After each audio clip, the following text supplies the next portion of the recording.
guys, it's Mom here. How's all the stepmamas going?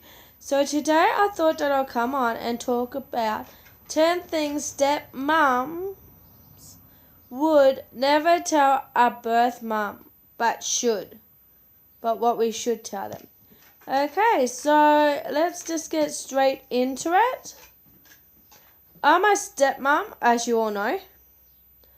I've written it before, but I consider being a stepmom one of the luckiest things that has ever happened to me.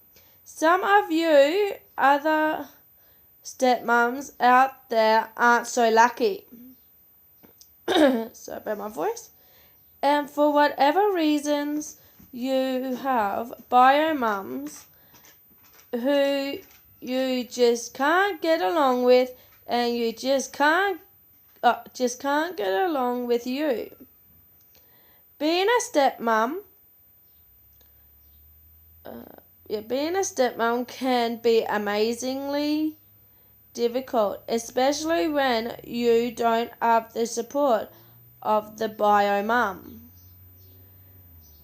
much less the common courtesy she would afford a stranger, one who isn't even expected to care for and love her child. So I've written a sort of handy-dandy commandments list. Maybe if we spread it around enough, some of these difficult bio mums will get the hint. Okay, so let's start the commandments. Stepmom's commandments. Pretty good, huh? And sorry if I am looking down, because I've written it on my mobile while I was doing shopping and with my mum and dad. So I've been writing it all down. So sorry if I'm not looking at the camera. I'm looking at down, and I don't really mean to. Okay, so number 1. We are not your nanny. We don't mind taking our stepkids at the last minute or when you have to work or go out of town, but it would be nice in exchange if you would let us take them on days that are also important to us, even if it isn't our arranged custody time. Okay, number 2. We expect all the kids to follow the same rules. If we have strict rules about behaviors and bedtimes and manners and what is or isn't allowed, we will not make exceptions for your child. Just because we don't have them full time, we don't care if your special snowflake is allowed to throw blocks or swear or beat up the cat at your house. When they are at our house, they are expected to follow our house rules. Now, as you have noticed, I do have house rules. Hang on a minute. I will get up and I will try to find where they are. Okay, house rules. Oh, that's right. They're in the office. Okay, so I do have house rules in this house, which, here they are. They're usually up. Oh, even got a coffee stain. Great. Okay, so my house rules are pretty simple. I don't know about anybody else's, but my house rules. Okay, as you can see, there's my house rules.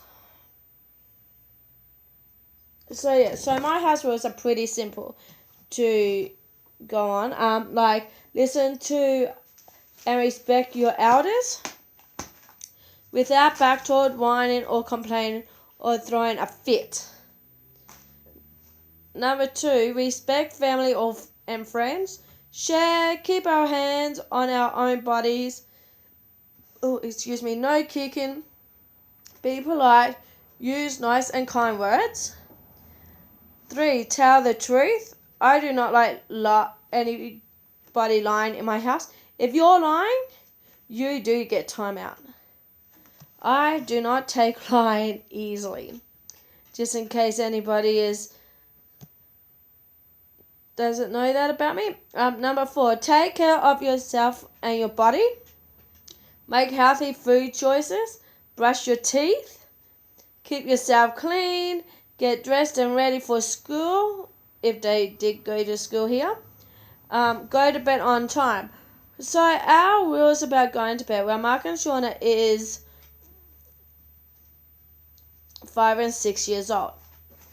So I let them stay up about 7:30 to 8 o'clock because I know they don't need to go to school when they're with us. So it just makes it so much easier, and then I get to have a bit more time sleeping in on a Saturday and Sunday.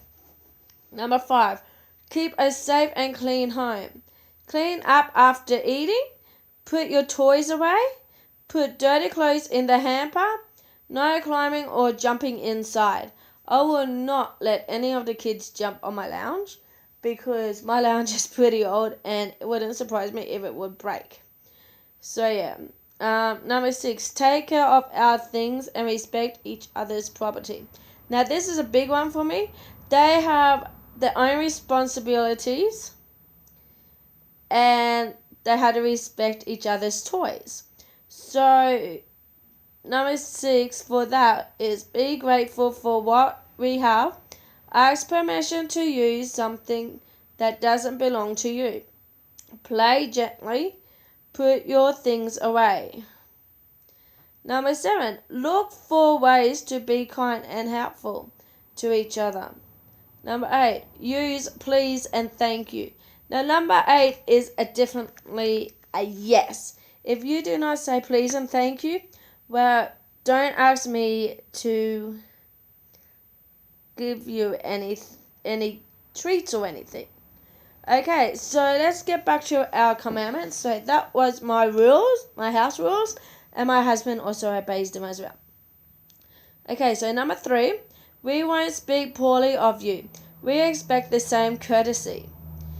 It's not productive or healthy, and all it does is make your kids question that if we are slutty bitches, sorry about my words, definitely my swearing, naughty swearing, don't really like swearing, who are horrible people, why you would entrust them to us.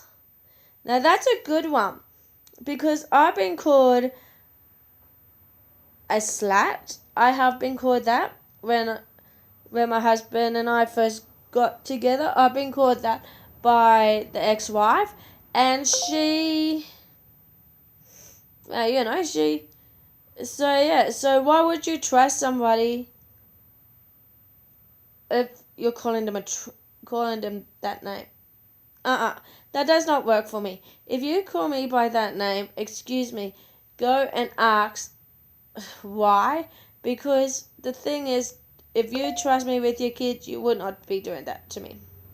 Okay, so number 4, we will make mistakes. This is so true. We will make mistakes. You will make mistakes. The only difference is you feel like you can judge us for every single mistake we make, like being 10 minutes late for the school pickup, to not cutting off the bread crust of your kids' sandwiches.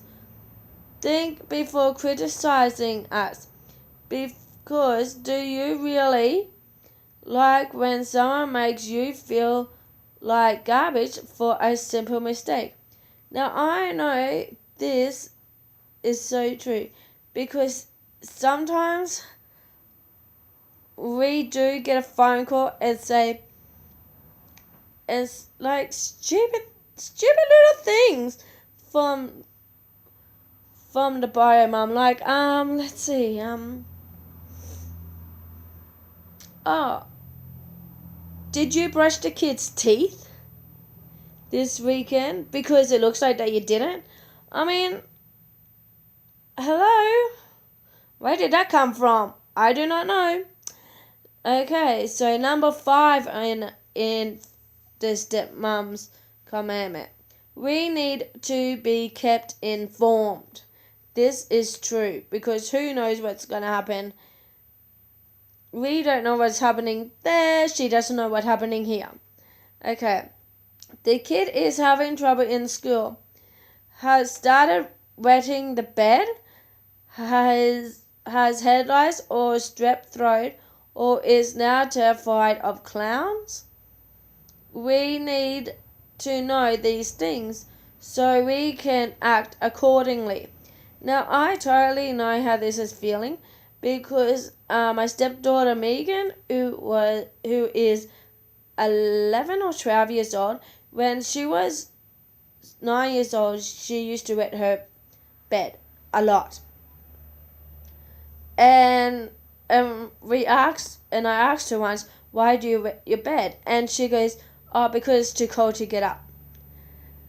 Now, that is being a bit lazy. No, you don't need to wet your bed because it's cold. You can still get up, put warm clothes on and get up and go to the toilet. Okay, number 6. Oop. So my phone is also going ballistic here. Number 6.